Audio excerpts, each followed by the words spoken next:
Izolethu Ma-Africa, Izolethu Boboqo, from Cape to Cairo, Morocco to Madagascar, no settler can claim an inch of our land. Ma-Africa, welcome to the Azanian podcast right here on TikTok. We're also available Ma-Africa on YouTube. Today, we are seeing the headlines, right? 800. Get that number right. Let's get that number quite correct because it is shocking. 847 schools in the Eastern Cape still use pit toilets. 847 schools in the Eastern Cape still do not have proper sanitation infrastructure for our children. Shocking. Mind-boggling. 30 years post-democracy. Bantu bakuthi. Abantwana bethu basaya ezikolweni where their lives are put in danger every single day because of pit toilets. Kodwa nisavotela laba bantu. Make it make sense because right now it's just not making sense at all. I'm shocked by that number. I-Department of Basic Education e-Eastern Cape yenza ntoni kanye kanye? Because if sisasokola nge-pit toilets, i-libraries, i-lab, uthi bayawuzokha nini? Xa besoyiswe zi-toilets for abantwana bethu. 32 years plus. Kuthiwa kudingwa i-3.61 billion rand just for this infrastructure to be completed. And izabathatha 10 years ukuthi bakwazi uyenza lento because ingathi ba-allocate about 300 and something plus per year, 360 plus per year uyenza, so izobathatha 10 years. Undibuze ke xa besithi izabathatha 10 years uyenza lento, le last 32 bebesenza ntoni? Bebeyiswe intoni uyenza kwaseqaleni?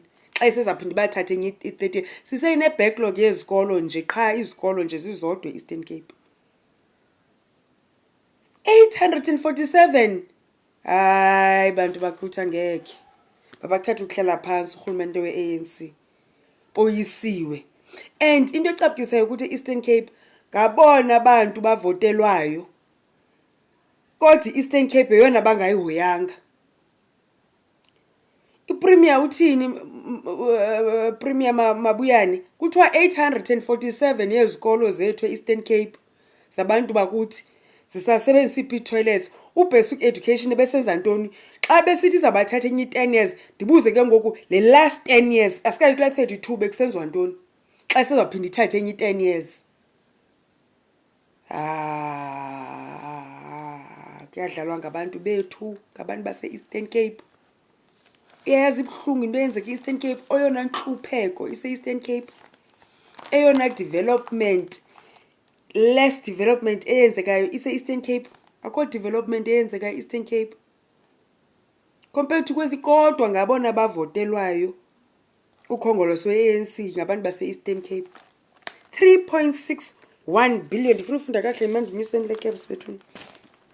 Ithi these are the statistics, sorry, tongue tied. Kuthiwa the largest backlog is OR Tambo Coastal District with 183 yezikolo. Kulandele i-Alfred Nzo nge-163 yezikolo esasebenzisa i-pit toilets. Then sithi bantu bahlali bakuthi bantu base-Azania, bantu base-Eastern Cape, khake niyenze lento it makes sense because kum ayenzi, it doesn't. Who's accountable? Who has been the Minister of Basic Education?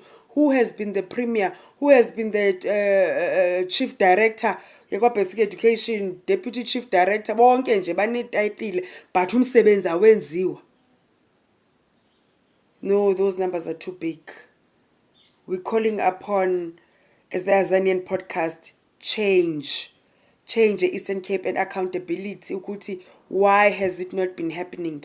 And xa sithi izawuthatha 10 years, abantwana basafunda pha babuninzi babo basawuhlala lenhlalo. Hayi ma-Africa. Abantu bethu elizweni labo, abantwana bethu. izwe lethu bopoqo. Accountability ma-Africa.